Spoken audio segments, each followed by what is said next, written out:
staan terwyl die familie nog.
Dankie, kan maar sit terwyl die musiek maar nog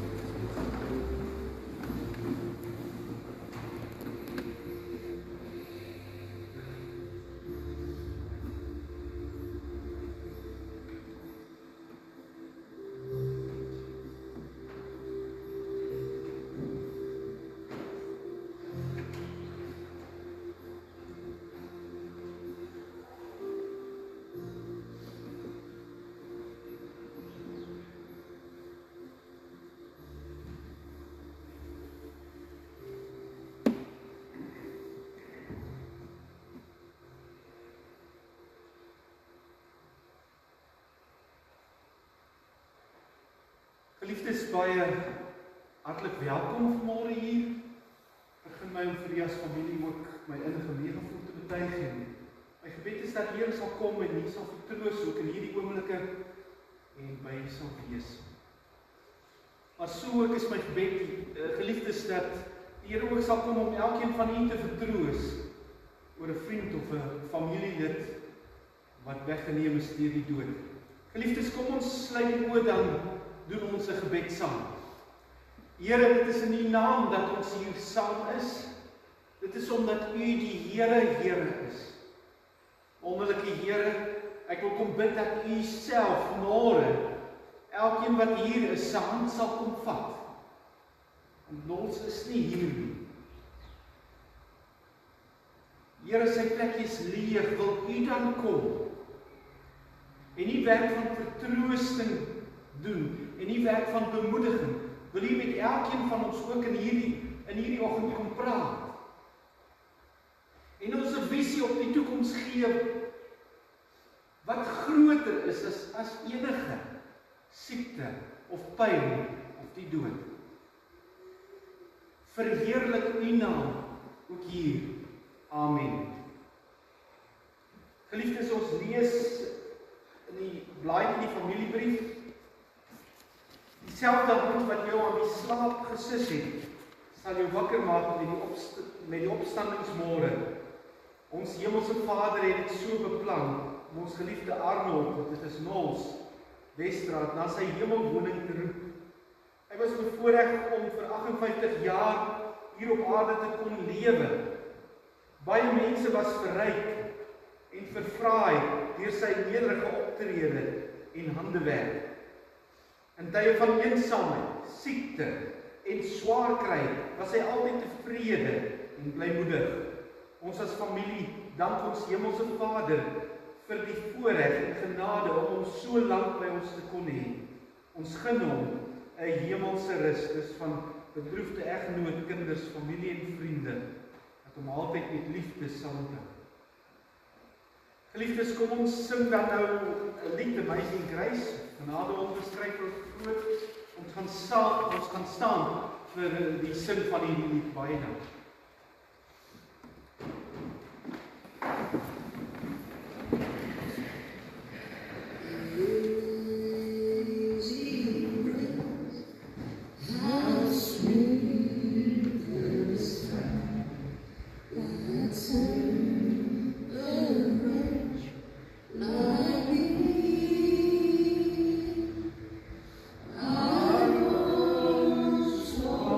Slow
Geliefdes, ek wil graag ook 'n paar verse uit die Bybel uit lees. Ons gaan ook die verhaal van die verlore seun met mekaar saam lees, en ek het 'n paar gedagtes daar rondom wat die Here op my hart gelê het.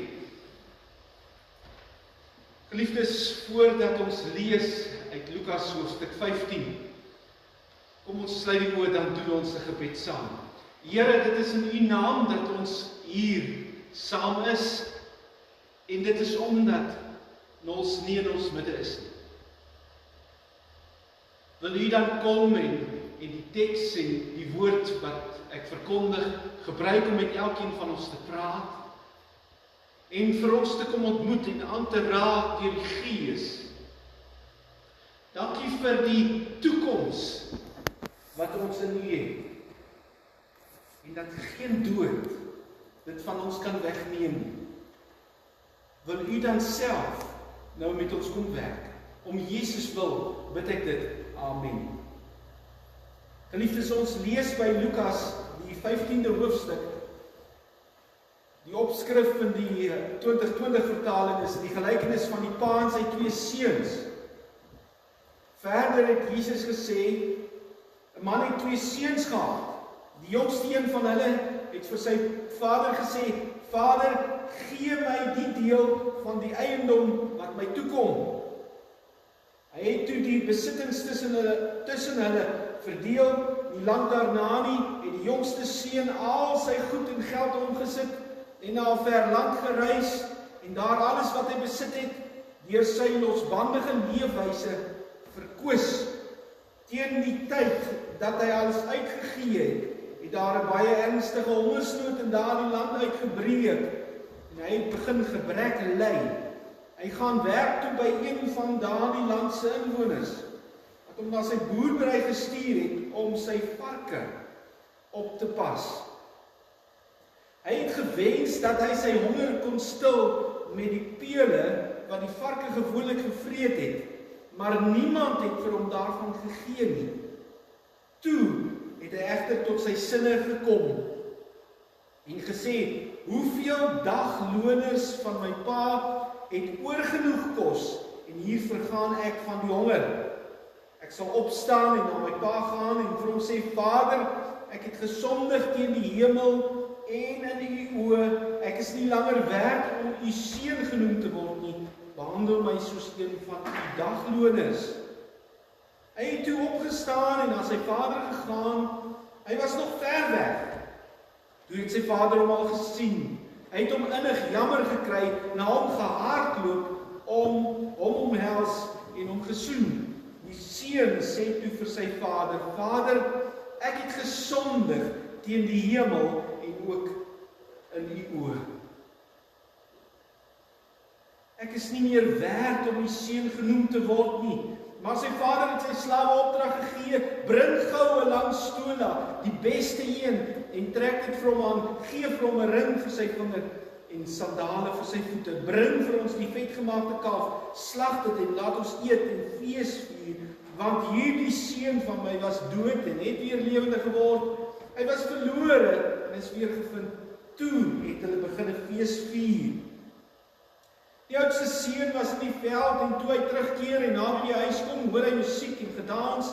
Hy roep toe een van die dienaars en verneem by hom wat aan die gang is. Jou broer het teruggekom, het hy hom geantwoord, en jou pa het die vetgemaakte kalf geslag, omdat hy hom gesond teruggekry het. Hy het briesend kwaad geword en wou nie ingaan nie, maar sy vader het uitgekom en mooi met hom gepraat, maar hy het vir sy vader gesê, kyk, ek sloof my al soveel jare vir U af, en het nog nooit 'n opdrag van U verwagsaam nie, en vir my het U nooit eers 'n bokkie gegee, sodat ek saam met my vriende kon fees vier nie. Maar toe hierdie seun van U teruggekom het, wat U besittings met prostituie uitgemors het, slag U vir hom die vetgemaakte kalf. Toe sê die pa vir hierdie oudste seun, my kind, jy is altyd by my, en alles wat myne is joune. Ons moet fees vier en bly wees, want jou broer was dood, en hy het lewendig geword, en hy was verlore en is weer gevind. Geliefdes, in die verhaal van hierdie verlore seun, is elkeen van ons se verhaal opgeneem. Miskien moet ons sê, dis nie net een verlore seun nie, dis 2 verlore seuns. En miskien moet ons vir onsself vra, watter verlore seun is jy? Want net een is gevind, lyk dit my. Net een is gevind. So hier is 'n verhaal van 2 verlore seuns. Die een is in die huis en die een is buite die huis. Maar ons albei verlore. En in 'n sekere sin is dit ons almal se verhaal.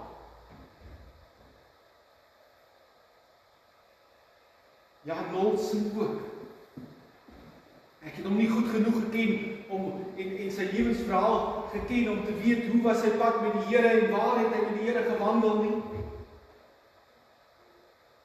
Maar ek lees wel hier in die familiebrief. Daar staan dieselfde hand wat jou in die slaap gesit het, sal jou wakker maak met die opstandingsmôre. Dan sekerlik is sy verhaal die verhaal van die eerste verlore seun. Elkeen van ons stap na partykeer 'n pad waar ons lewe opmors. En vir elkeen van ons sal dit ons inhaal. Hopelik. Eerder vroeër as later. Hoe ook al, daar staan hierdie jongste seun het gesê ek stap uit, ek stap weg. En as ons die verhaal reg verstaan in konteks, dan lees ons dit net na die verhaal van die verlore penning en die verlore skaap. Wat albei daaroor gaan dat daar staan, God soek mense. Soek verlorenes. Maar in hierdie derde verhaal van die verlore seuns, is daar 'n ekstra komponent wat bykom en dit is die selfbesluit. Daar staan in Lukas hoofstuk 15 vers 17, toe het hy egter tot sy sinne gekom. Daar is hierdie ekstra komponent van toe het hy tot sy sinne gekom. Ek weet nie wat dit was wat Nols tot sy sinne laat kom het nie. Ek weet wat dit was wat my tot my sinne laat kom het. Ek weet nie wat dit is of was wat jou tot jou sinne laat kom het of gaan laat kom nie. Maar ek weet dat God jou wil ontmoet. In hierdie verhaal van die 2 seuns is die pa altyd daar en hy tree presies dieselfde op. Daar staan toe die jongste seun daar ver was, toe spring die pa op en hy hardloop na hom. Dis heeltemal ongehoord. Dis ondenkbaar vir die tyd van hierdie verhaal. Die mense hulle monde moes oopgeval het toe hulle hoor, maar hier spring die pa op om na die seun te hardloop. Watter pa hardloop na sy seun wat eintlik 'n gemors van sy lewe aangevang het, wat eintlik sy rug op die pa gedraai het, wat eintlik gesê het, man, skoort julle. Watter pa is daar wat na so 'n seun hardloop? Maar dit is hoe hierdie pa geskets word. Dit was nie net ongehoord nie. Dit was eintlik teen die kultuur van die tyd. Daai tyd het dit gesê, 'n seun wat so optree, moes jy en sal jy onterf. Dit was die normaal. As Jesus hierdie verhaal kon vertel, dan sit teen die norm. En hierdie pa wag vir sy seun. Daar kan tog net een rede wees dat hy hom van ver af gesien aankom het. Hy het uitgekyk vir hom van ver af. God soek tot op hierdie dag verlore kinders. Die pa tree nie net uitnodigend na die jongste seun op nie. Hy tree ook so teenoor die oudste seun. As die oudste seun woedend en kwaad daar buite staan en hy sê, maar alles is eintlik myne, maar eintlik het hy nog nooit die moeite gedoen om sy pa te leer ken. Het hy nog nooit geweet hoe verlang die pa na die jongste seun nie? Het hy nooit die moeite gedoen om sy pa se hart te verstaan nie? het hy nooit die moeite gedoen om regtig sy pa se kind te wees nie. En die pa weet dit. En tog, die pa sê nie vir hierdie ou se seun, man, ek weet al dit is hoe hy is, hy gee nie om nie, laat hom maar gaan nie. Gaan hy na hierdie ou se seun en sê, kom in. Dis God. Tot op hierdie dag is daar mense wat hulle rug draai op God. En hulle het allerhande goeie en slim verskonings. Jy weet, dis die jongste seun se skuld. Skuldig altyd iemand anders. Dis my vriend, of my pa, of daai skynheilige mense, of my broers, of my ma, dit maak nie saak, is duisende verskoningkies, wat die oudste seuns uitdink. Ons het elkeen van ons ken dit. En ons sou dit ook geken. Hierdie verhaal eindig ook. Het jy dit gesien? In vers 29 sê die pa, kom in, hy praat met hom, en dan staan in vers 31 en die pa vir hom sê, toe sê die pa vir hierdie oudste kind, my kind, jy is altyd by my, alles wat myne is joune. Ons moet fees vier en bly wees, want jou broer was dood, hy het lewende geword, hy was verloor en is weer gevind. Hierdie is 'n uitnodiging. Hierdie is 'n uitnodiging.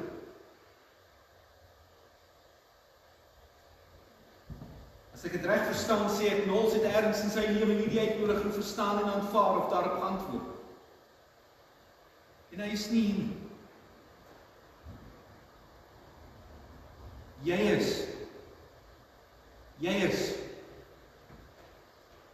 Wat sê jy op hierdie uitnodiging van God? Wat sê, kom in my huis.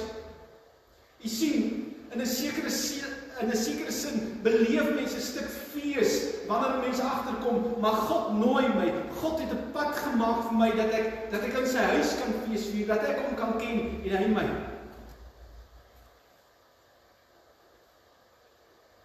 En die Here Jesus kom sê, ek is daardie pad. En natuurlik sê ons, maar wat bring hierdie skeiding tussen ons en God? Dan is dit nog steeds nie presies dieselfde as in hierdie twee seuns se lewe. In die een gaan dit oor die wêreldse genot. Oor om te sê, ek wil sonder God en grense wees. Vir die ander een gaan dit oor 'n stuk rebellie en 'n stuk hoogmoed. Maak nie saak, dis nog presies dieselfde.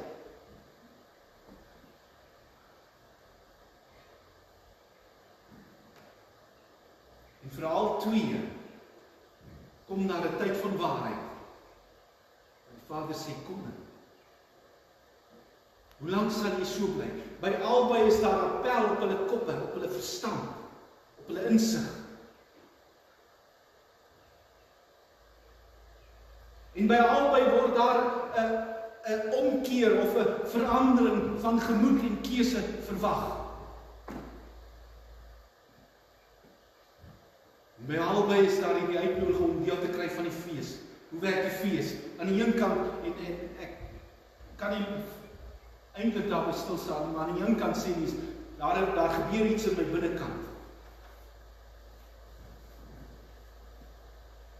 Selfs hierdie keer met 'n vrou wat beleef dat haar man haar los. Letterlik, hy het 'n egskeidingsbevel teen haar gebring. En hoe sy worstel in hierdie proses. En hoe sy worstel, want hy was ontrou en die vrou nie bekommerd wees nie, is niemand van nie is niemand in hierdie gemeente nie, so dis nie jy nie. En hoe sy met iemand begin saam bid, ek het vir haar gesê, die beste pad wat jy kan doen is om by iemand te kom met wie jy kan saam bid, en ek het vir haar 'n ander dame se naam gegee, wat ek gesê het, ek dink as julle saam begin bid, sal dit jou baie help, en hulle het weekliks saam gebid. En haar getuienis was, 'n mens kan in die grootste storms nog steeds die diepste vrede beleef. Jy kan in die grootste storms nog die diepste vrede beleef. Dis deel van God. Dis deel van God se fees vir jou en vir my op aarde. Dit beteken nie noodwendig dat die storm nie daar gaan wees. Dat jy nie gaan beleef dat jy wil varkkos eet wat eintlik nie vir jou bedoel is.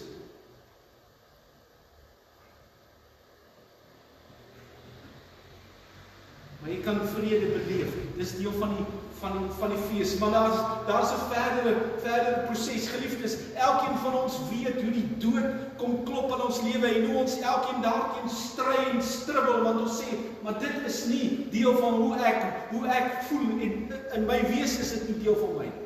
Ja, met my kop kan ek dit probeer uitredeneer en sê almal sterwe en ek gaan ook sterwe en ek sal vrede maak daarmee, maar in my diepste wese weet ek, dis 'n gemors. En ek sê, die dood is nie vir my. En die Bybel sê ook so.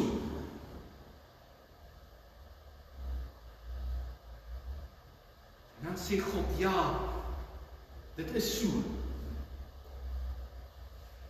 Die mens is nie beskore om dood te wees.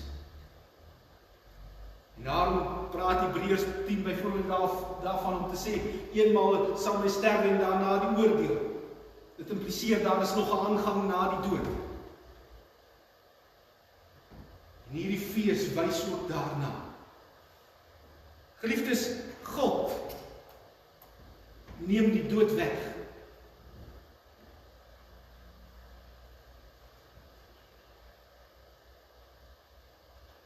Maar jy en ek moet geloof beoefen.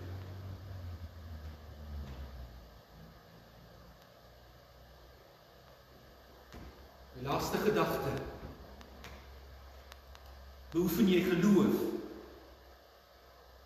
Ons beoefen geloof in Christus wat vir ons die dood oorwin het en wat vir ons 'n pad gemaak het. Beoefen jy geloof? Of leef jy om dood te gaan? Die grootste realiteit. Oefen jy geloof? Leef jy om dood te gaan? As jy geloof beoefen, dan sê jy, ek wil amper sê, dan beamoen jy die woorde van die jongste seun. Nadat hy tot sy sinne gekom het.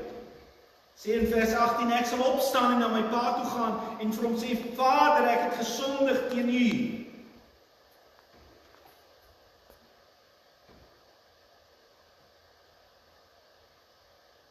En wat sê die Vader? Wat sê God?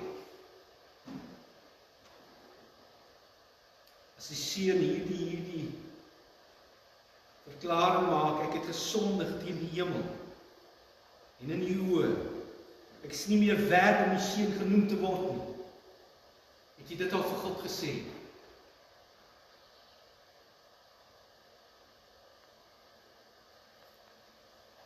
Wat sê God? Jy is my seun. Jy het vir God gesê, Vader, ek is nie werd om my seun genoem te word. Behandel soos die slawe, behandel my soos 'n niks. Want dit is wat ek werd is. Dan sê God, jy is my kind.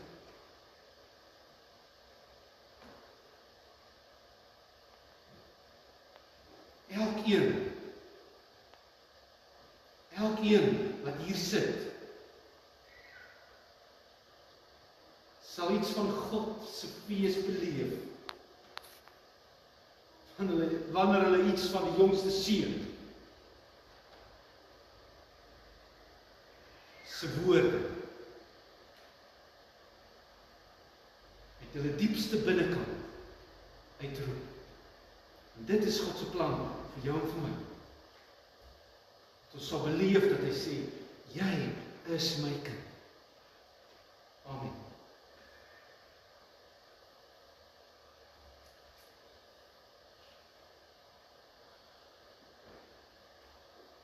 Kom ons bid.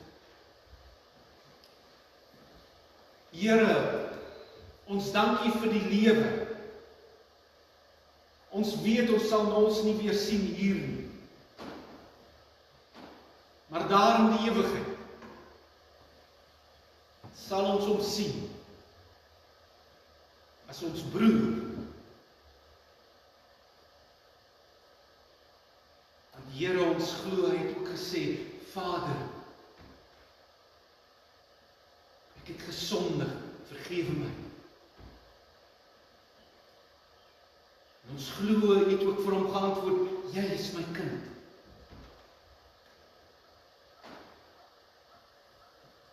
Here, ook vanmôre wil ons sê, Vader, ons het die hulpbronne.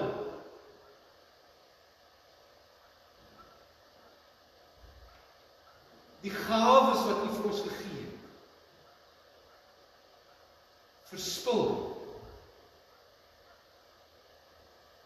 Of ons is soos die oudste seun wat nooit die hart geken het nie, wat nooit die begeertes verstaan het nie.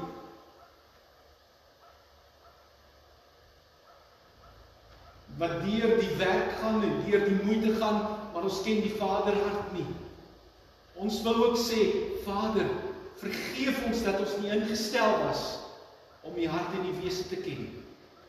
Ons was diepgrondig selfsugtig. Vergeef ons. Dankie vir die woorde waar U sê, vergewe jou in Christus, jy is my kind. Dankie dat U dit sê vir ons. En dankie dat U dit sê vir elkeen van ons, as ons glo en gelowig reageer.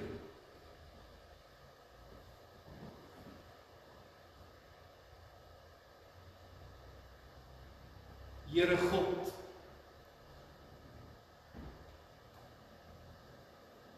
ek wil dan kom bid dat U elkeen wat hier is op 'n besondere manier sal vertroos en aanraak.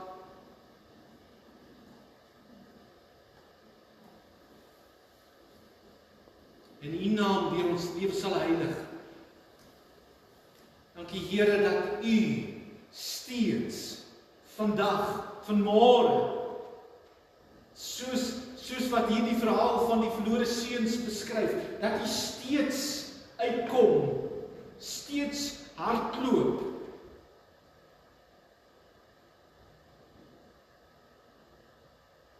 En uitnooi,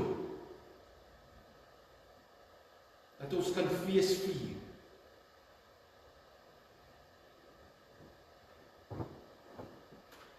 Verheerlik U naam. Ook hier, om Jesus wil bid ek dit. Amen. Geliefdes, ons gaan lied speel nader my God by U. Daar is verskeie versies, miskien het U die vrymoedigheid om saam te sing.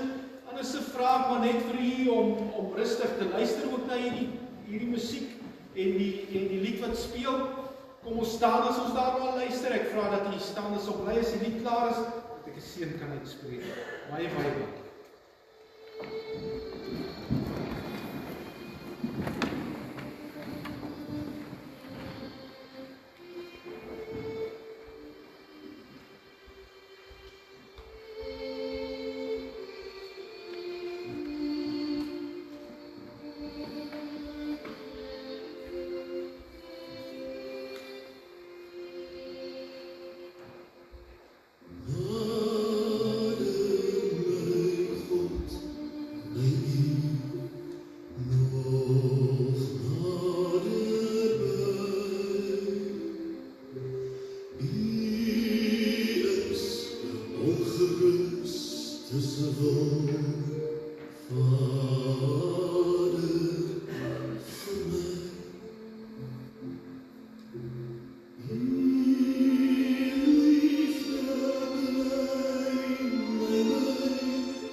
Nog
nie alleen toe hy gesterf het nie.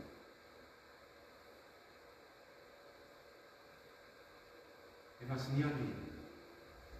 Geliefdes, ontvang die seën en die vertroosting van die Here, want kyk, die genade van God ons Vader en Jesus se liefde sal by jou wees. Hy sal kom deur sy Heilige Gees om duidelik en helder vir jou te nooi, dat jy ook in jou diepste wese God se fees kan beleef, want dit is sy plan vir jou lewe, te midde van die storms. Daarom sorg elke keer dat jy weer sê, ek sal na my Vader gaan, in Jesus se naam. Want God is liefde. Amen. Geliefdes, ek wil vir u vra dat u net weer die plekke sal inneem vir die hulpbeleid en die bedankings en die res van die gebeure. Baie, baie dankie. Ek gee geleentheid vir, is dit eers vir Rosel? Ag, Rosel. Ja, Rosel.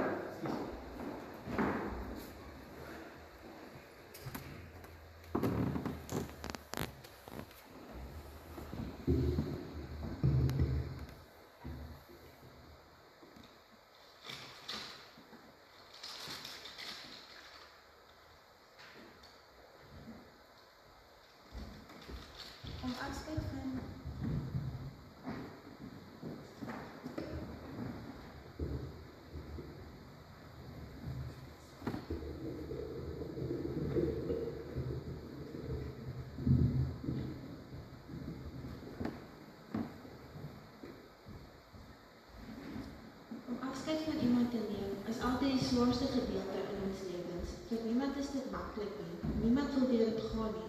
Maar wat kan ons altyd daarom troos, dat hoe swaar ook al vandag sy afskeid is, net so wonderlik sal die wereldmoeting wees.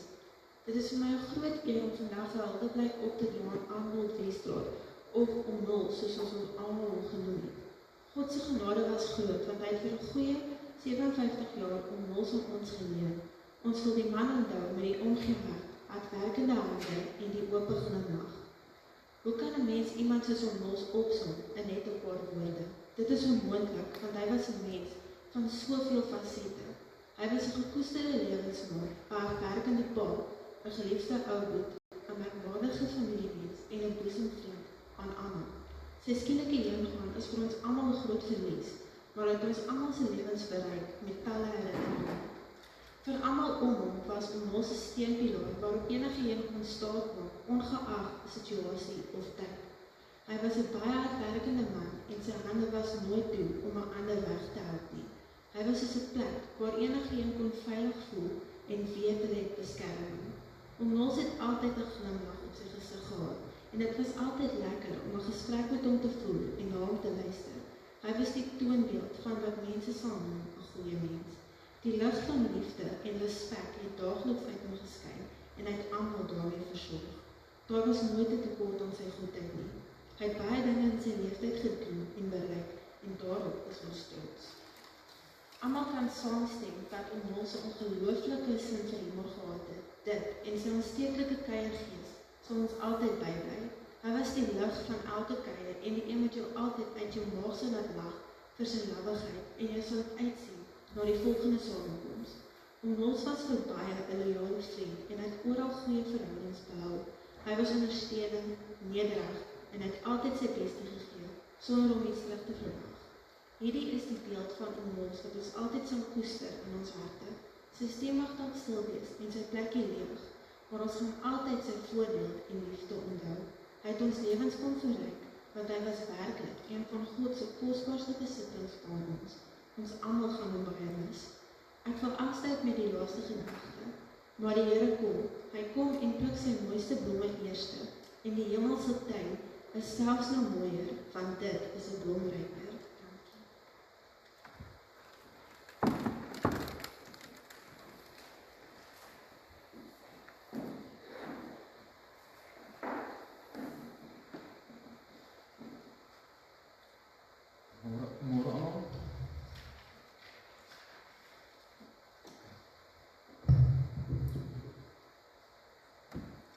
vir die eerste begin dankie te sê vir my ma, wat 'n goeie vrou vir my pa was. En dan wil ek dankie sê vir 'n wonderlike pa en ma wat ek het. En dat pa altyd daar vir ma ook was. Op 14 April 1986 is 'n seun vir pa gegee. 'n Geskenk van God, maar dit was eintlik my grootste geskenk. Dat die Here 'n pa soos pa vir my gegee het. Pa was altyd bereid om my te help.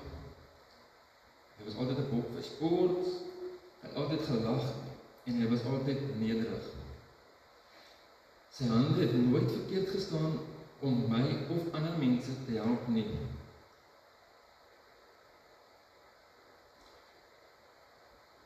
Hy is en was en sal altyd wees 'n wonderlike man, 'n pa en 'n vriend. Pa, ek gaan ons WhatsApp oproepe mis. Ek gaan ons stem mis.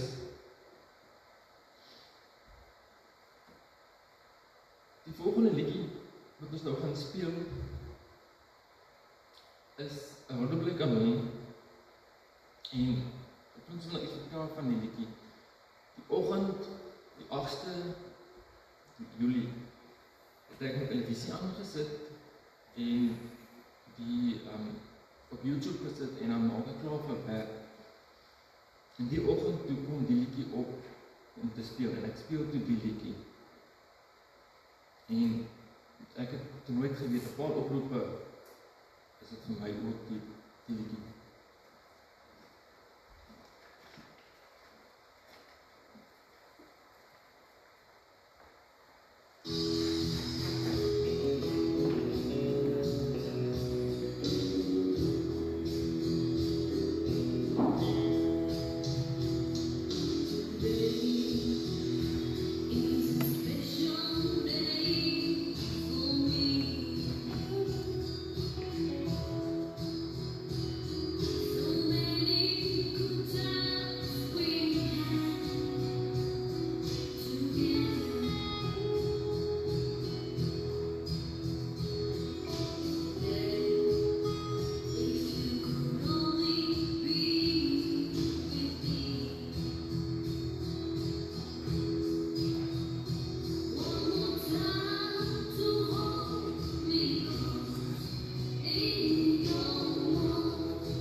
is daar so geleentheid vir 'n laaste eerbewys, nee?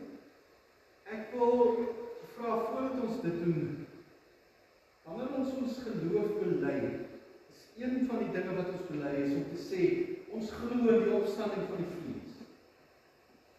Met ander woorde, dat God kom en vir mense 'n nuwe liggaam gee. Ek wil vir u uitnooi om te staan en dat ons geloof bely.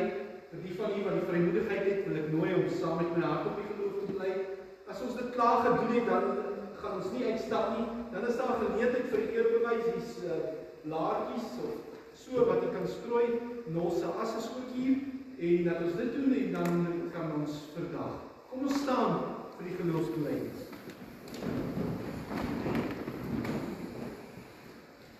Ek glo in God die Vader, die Almagtige, die Skepper van die hemel en die aarde, en in Jesus Christus, sy eniggebore Seun, ons Here, wat ontvang is van die Heilige Gees, gebore is uit die Maagd Maria, wat gelei onder Pontius Pilatus, gekruisig is, gesterf en begrawe is, en ter helle neergedaal het, wat op die 3de dag weer opgestaan het uit die dode, wat opgevaar het na die hemel, en sit aan die regterhand van God, die Almagtige Vader, van waar hy sal kom om te oordeel, die wat nog lewe en die wat reeds gesterf het.